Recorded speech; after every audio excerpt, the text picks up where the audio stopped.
Welcome back to our YouTube channel. And don't forget to like, share, and comment, because today we begin one of the most unbelievable survival stories ever told. One that proves courage can come from the most unexpected places. Asterisk. This is the story of Ava Miren, a 14-year-old girl whose life revolved around airplanes, even though she had never imagined that one day she would be the only thing standing between life and catastrophic tragedy. The story you're about to hear is not the same as any other version floating online. This is a unique, original 4-part series, crafted to take you deep into the cockpit, into the panic, into the silence, and into the moment when a child's long-ignored passion became the difference between survival and disaster. So let's begin. Asterisk. Ava had loved aircraft ever since she was old enough to remember her mother coming home in her navy blue flight attendant uniform, shoes polished, hair tucked tightly behind a golden clip, ID badge swaying gently from her neck. To Ava, that badge wasn't just plastic and metal, it was a key to another world. A world of engines, flight decks, sky routes, and above all, possibility. Asterisk, by the time she was 8, she could identify almost every aircraft model by the sound of its engine alone. By 9, she was doing perfect traffic patterns on the family computer using an old flight simulator her uncle had passed down. By 12, she had saved up her allowance to buy a more advanced throttle quadrant and yoke so she could simulate landings realistically. Her room didn't look like a child's room. It looked like a training center. Asterisk still, despite her obsession. She wasn't a pilot, at least not one that anyone took seriously. She was just a quiet, aviation-obsessed kid whose dream was bigger than her age. Asterisk, and on this particular morning, fate finally placed her closer to that dream than she had ever been. Asterisk. Her mom's airline needed to reposition a turboprop aircraft to a small maintenance hub across the bay. No passengers, no cargo, just the crew and enough fuel for the 26-minute hop. Ava's mother had asked the captain if Ava could ride in the jump seat. Since there were no passengers and no safety issues, he agreed warmly. Asterisk. Captain Harlan was the kind of pilot the new recruits admired. Deeply calm eyes, silver streaks in his hair, a voice steady enough to quiet a hurricane. He greeted Ava as if she were a junior pilot, shaking her hand and asking, "Ever been in a cockpit before?" Ava tried not to sound too excited. "Only in simulators." "Not like this." Asterisk. He chuckled. "Well, today's your day. Don't touch anything unless I say so, and you'll be fine." Asterisk. The first officer, a much younger and more energetic man, gave her a thumbs up. "Simulator kid, huh? Those are the ones who become real pilots." Asterisk. Ava blushed. "I hope so." Asterisk. The cabin crew prepared the empty plane for the short flight. The atmosphere was light. Ava's mother told her to stay buckled and behave, but her eyes were filled with pride. Little did she know how important it was that she brought her daughter along. Asterisk. When the engines roared to life, Ava felt her heart swell. The vibration, the smell of jet fuel, the clicking of switches, she lived for this. Captain Harlan explained every step as they taxied out, almost as if he were training her. Asterisk. This aircraft has a sensitive nose during takeoff. You treat her gently, she flies smoothly. You force her, she'll fight you. Ava memorized every word. The takeoff roll was smooth. As the aircraft lifted, climbing through puffy morning clouds, Ava felt no fear, only awe.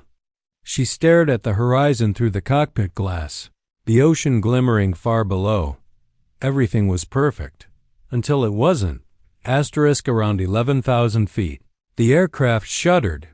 One of the overhead panels flickered.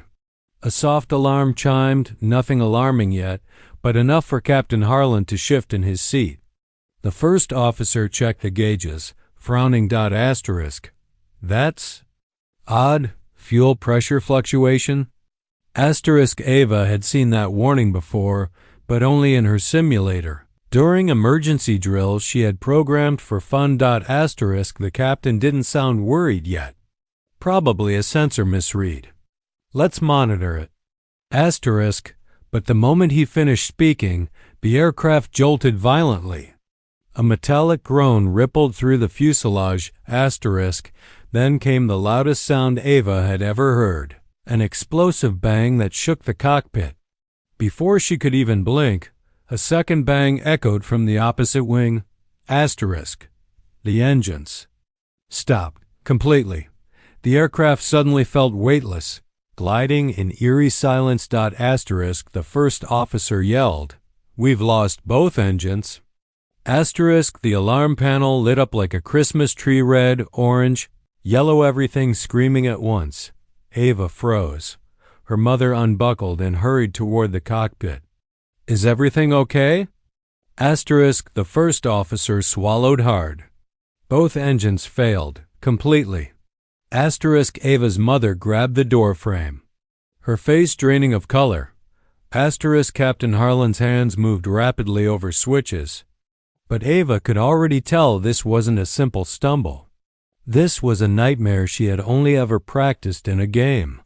The plane was losing altitude fast, and this was only the beginning.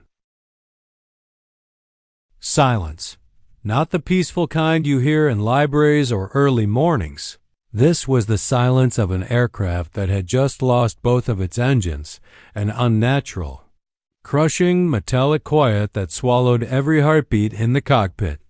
For a full second, no one breathed.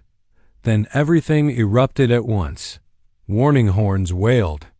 Lights flashed. The cockpit filled with sharp, urgent beeps that seemed to scream, "You are falling. You are falling fast." Captain Harlan snapped into focus, his training taking over. He pushed the control column forward gently, stabilizing the initial stall dip. The first officer rapidly scanned the overhead panel, his voice trembling as he called out each alert. Left engine failure. Right engine failure. Fuel pressure dropping to 0. No oil temp. No fuel flow. Both engines completely offline. Ava sat frozen in her jump seat, gripping the edge of the seatbelt so hard her fingers went numb. She'd practiced dual-engine failures in her simulator many times because she enjoyed trying the hardest emergencies, but seeing it happen in real life was nothing like the simulator. In her bedroom, she could pause, restart, reset. Here, there was no reset button. There was only altitude, gravity, and time slipping away second by second. Her mother appeared behind the cockpit seats, eyes wide with terror. "Harlan, what's happening? Why did it go quiet?" The first officer answered without looking back. Both engines flamed out. "We're gliding." Gliding? Her mother whispered. "Is that bad?" Ava almost answered herself, but her voice refused to come out. Meanwhile, the captain tried every procedure he knew. Attempting engine restart. Boost pumps on. Crossfeed open. Igniters engaged. The first officer hit the switches.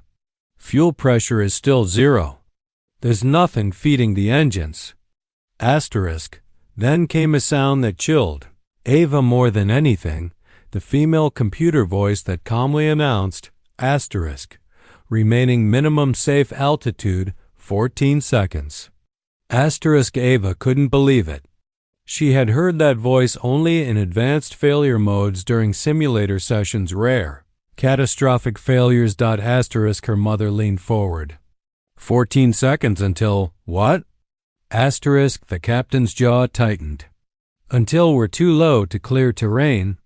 Ava's stomach dropped. She looked out the windshield. The world below was no longer tiny and distant, it was rising quickly. Too quickly. But the worst part wasn't the altitude. It was the fact that the engines weren't even trying to restart. They didn't sputter. They didn't shake. They just stayed dead. Asterisk, the captain flipped more switches, attempting windmill restart. Asterisk, the first officer monitored the gauges. No rotation. The turbines aren't catching. Asterisk, Ava whispered to herself, because there's no fuel left, there's nothing to burn. She didn't want anyone to hear her, but she knew what the instruments were telling her. The plane wasn't just failing. It was starving.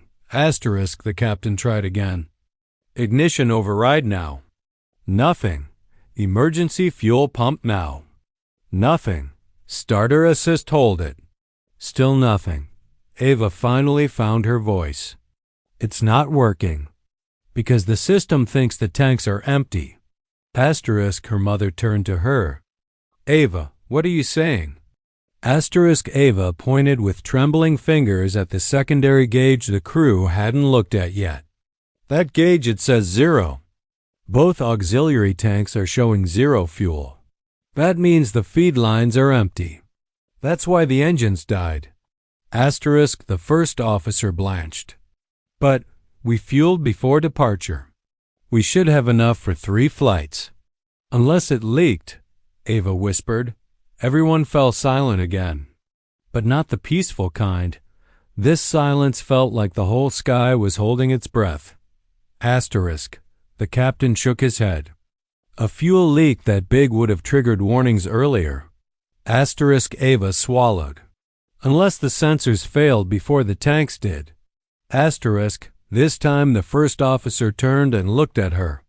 Really looked at her. Sensors failing. Causing a false fuel reading. And then starving the engines. He blinked. Captain, she might be right. The system could be giving us a fake remaining fuel number. Asterisk, the captain didn't dismiss the idea. His eyes were focused, sharp.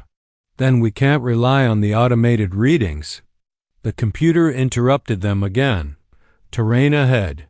Minimum safe altitude compromised. Asterisk, the first officer swore under his breath. We need altitude now. Asterisk, the captain pulled back gently, trying to stretch the glide, but the aircraft shook in response. Too much, too fast. Pushing any harder risked the stall. He muttered, the glide ratio on this aircraft is terrible. If I pitch up too much, we drop like a rock. Asterisk, Ava knew that too. This model was infamous among simulator pilots. Asterisk, her mother whispered shakily, is there anywhere to land? Asterisk, the first officer scanned the map. Closest runway is 18 miles away. We'll never reach it. Asterisk, there has to be something. Her mother pleaded. Asterisk, Ava leaned forward, her eyes scanning the terrain. She knew these maps. She had flown this region countless times in her simulator. Her voice cracked, but she spoke anyway. Asterisk, there's an old testing runway. Down by the salt flats. It's not on modern charts, but it's long enough. Asterisk, the first officer's eyes widened. You know an unlisted runway? Asterisk, Ava nodded shakily. From my simulator. It's based on decommissioned data. It should be directly ahead, if we can stay high enough. The captain didn't question her. Not anymore. Asterisk, he adjusted the controls. Guide me, Ava. Point me to it. Asterisk, but before they could even start searching for the abandoned airstrip, another alarm blared, one worse than all the others. Asterisk, stall warning. Asterisk, the plane dipped hard. Ava screamed out. Asterisk, her mother grabbed her. The crew braced. Aircraft was now in free fall. Asterisk, and they had only seconds left. The aircraft plummeted for a terrifying moment, nose dipping just enough for everyone in the cockpit to feel their stomachs rise into their throats. The stall warning blared relentlessly, a shrill scream echoing through the enclosed space. Captain Harlan fought the controls with steady but strained hands. pulling the nose down just enough to regain airflow over the wings.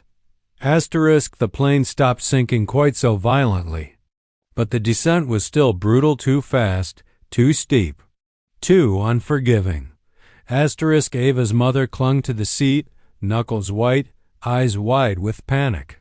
Harlan, please, please, tell me we're not going to... Asterisk, Captain Harlan didn't answer. He couldn't. His focus was razor-sharp, trained entirely on keeping the aircraft from stalling again. Asterisk. The first officer scanned the failing instruments desperately.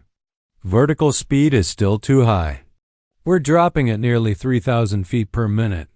Asterisk, Captain Harlan gritted his teeth. If I raise the nose more, we stall again. If I lower it, we lose altitude we don't have. He slammed one palm against the throttle quadrant in frustration. I need these engines back. Ava felt small, powerless, pinned to her seat as the world below rushed upward with horrifying certainty. The sky, once bright and peaceful, now felt like a closing fist. Then came the words that changed everything. Asterisk. The chief cabin attendant, a veteran crew member named Lena, who had seen almost every kind of in-air emergency imaginable, stepped fully into the cockpit. Her voice trembled, but she tried to force calm into her words. Asterisk. Captain, with all respect, what if someone else on this plane knows something? Asterisk. The captain didn't look away from the controls.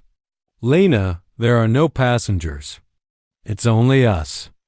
And none of us are pilots. Asterisk. Lena's eyes turned slowly toward Ava. Asterisk. The silence that followed was suffocating. Asterisk. Captain Harlan finally tore his gaze away from the instruments and looked directly at the 14-year-old girl. His expression wasn't angry, not even close. It was a mixture of disbelief, confusion, and hope? Desperation? He wasn't sure. Asterisk. You? He whispered. You fly simulators, right? Asterisk. Ava swallowed. Yes, thousands of hours. On this exact aircraft model. Asterisk. Her mother's head snapped toward her. Ava, no, this isn't a game. Asterisk. Ava didn't look away. I know it's not a game, Mom. Asterisk. The first officer leaned back in his seat, eyes wide, processing the situation. Captain, she called the fuel reading failure before we did, and she knew about that abandoned test runway. Asterisk. It might not exist anymore, Ava murmured. The simulator data is old. But it's there. Or it was. Asterisk. Lena stepped forward with a trembling voice. Captain, right now we need every scrap of knowledge anyone has, even if it's from a trained child. Asterisk. The plane shuddered again, a warning that time was not on their side. The artificial horizon showed their glide worsening. They were too low, too heavy, too far from safety. Asterisk. Captain Harlan looked at his failing instruments, then at Ava. He made his decision. Asterisk. Okay, he whispered. Show me what you do. Asterisk. Ava blinked. She wasn't expecting those words. She wasn't expecting anyone to listen to her, not seriously. Not like this. Asterisk. But now the captain's eyes were on her, steady and urgent. Asterisk. Ava, he said. Voice calm despite the chaos.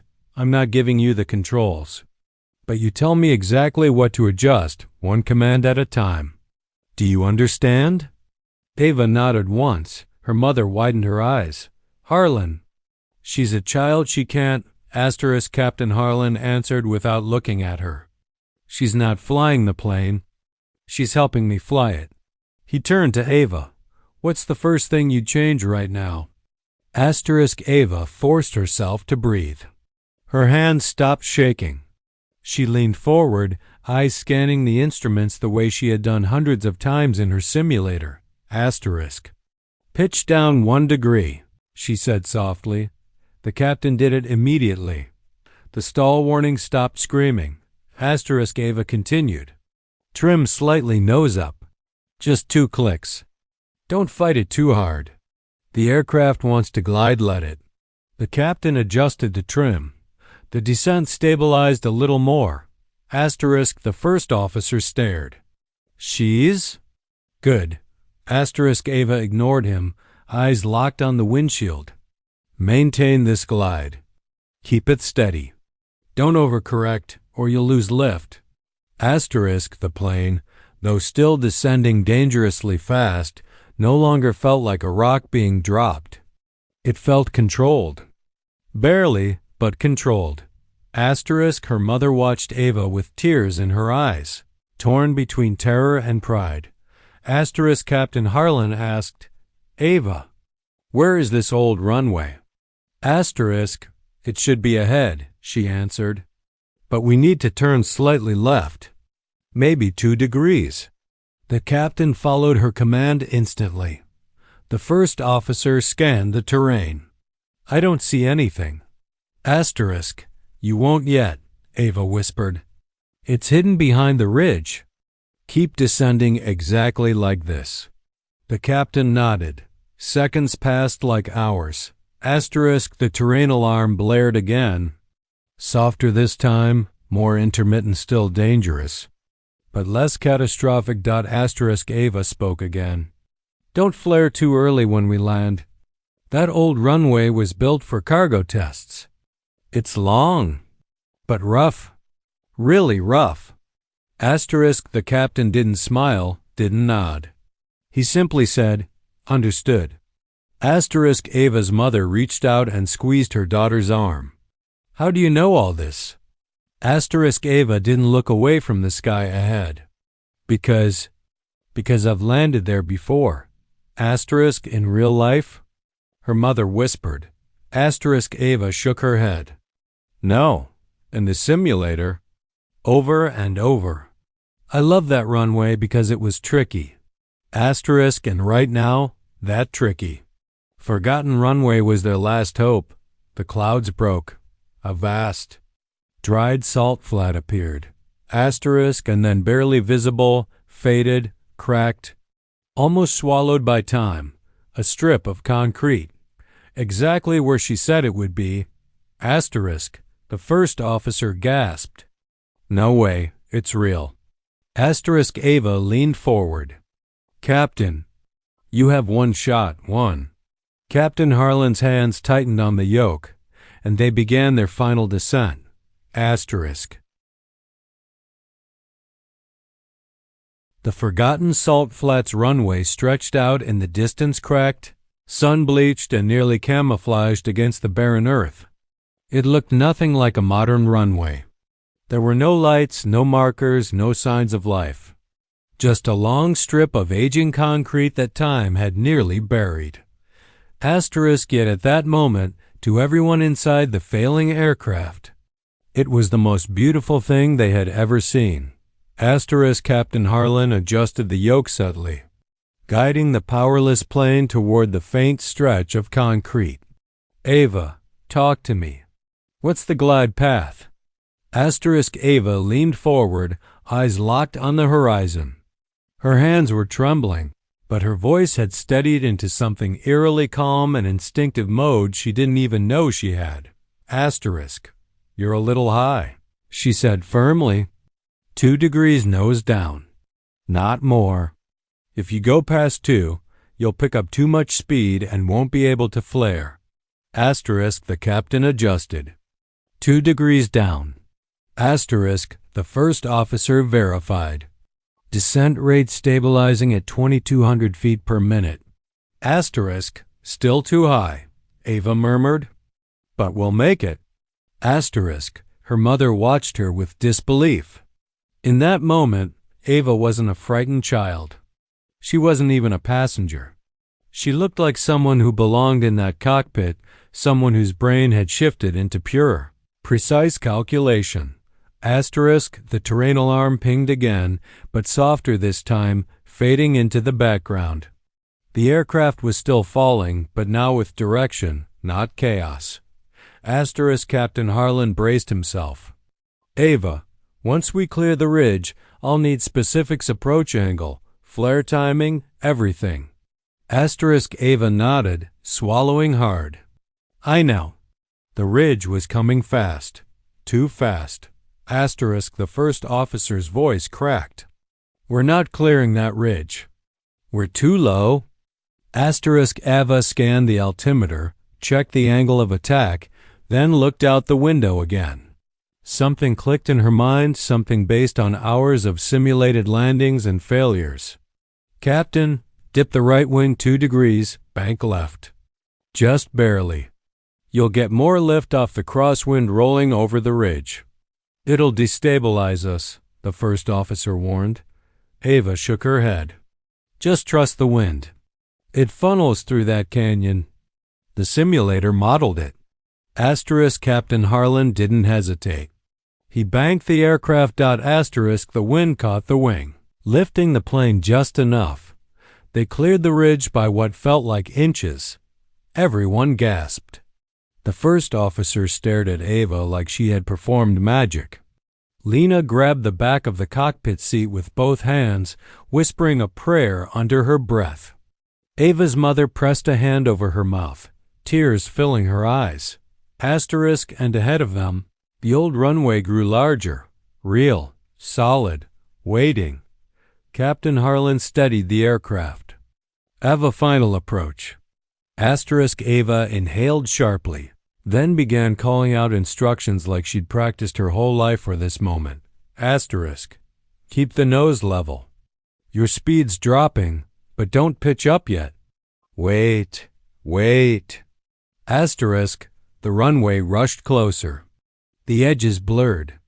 The aircraft rattled violently, turbulence from the uneven thermals rising off the hot salt flats. Ava spoke again. Louder now. Don't flare. Not yet. Captain Harlan kept his hands steady. Not yet. The first officer gripped the seat so tightly his knuckles turned white. Ava leaned forward, eyes wide, heart pounding. Now. Pull up just a little. Captain Harlan flared the aircraft gently. The landing gear slammed into the old concrete with a bone-jarring force. The entire fuselage shook, panels rattling like they were about to tear off. The left tire blew, instantly exploding with a sharp crack. The right one locked for a moment before catching and beginning to roll. The plane skidded, scraping across the uneven runway, sparks flying. Ava grabbed her harness and held on tightly as the aircraft lurched left. Then right, then left again. Captain Harlan slammed the brakes. Hold on. The aircraft raced down the cracked runway, leaving a long black trail behind it. Every second felt like an eternity, like the plane would either tip, break apart, or skid off into the salt flat. Finally, after what felt like a mile, the plane jerked to a violent stop. Silence. A long, still silence. The only sound was the wind brushing across the empty salt flats. Then Lena began to sob, not out of fear, but relief. Her shaking hands covered her face as she whispered, "We made it. Oh God, we actually made it." The first officer let out a trembling laugh, the kind people make when they survive something impossible. He unbuckled his harness and pressed a hand to his forehead, overwhelmed. Ava's mother unfastened her seatbelt and rushed to her daughter. She wrapped Ava in her arms, crying openly, kissing her forehead again and again. My baby. You saved us. You saved every single one of us. Ava didn't know what to say. She didn't feel like a hero. She felt tired, exhausted. Her hands were still trembling from the adrenaline. Captain Harlan stood slowly. He turned to Ava with a look she would never forget, a mixture of respect, awe, and something deeper. Ava, he said quietly, what you did today. I've flown for 27 years, and I've never seen instincts like yours. Ava swallowed. I just used what I practiced. No, Harlan interrupted softly. You did more than that. You stayed calm when grown adults were falling apart. You analyzed. You adapted. You guided me. You helped save this plane." He knelt down so he was eye level with her. "And one day, when you're old enough, I want you in my cockpit again. Not as a passenger. As my co-pilot." Ava stared at him, stunned. Her mother gasped softly, covering her mouth. Harlan smiled, tired, genuine, proud. "You're going to make one hell of a pilot, Ava Miren." Ava didn't answer, not right away. Her heart was too full, her mind too overwhelmed. But deep inside, something glowed warm and bright. This moment wasn't the end. It was the beginning. And somewhere far above the salt flats, the sky waited for her return.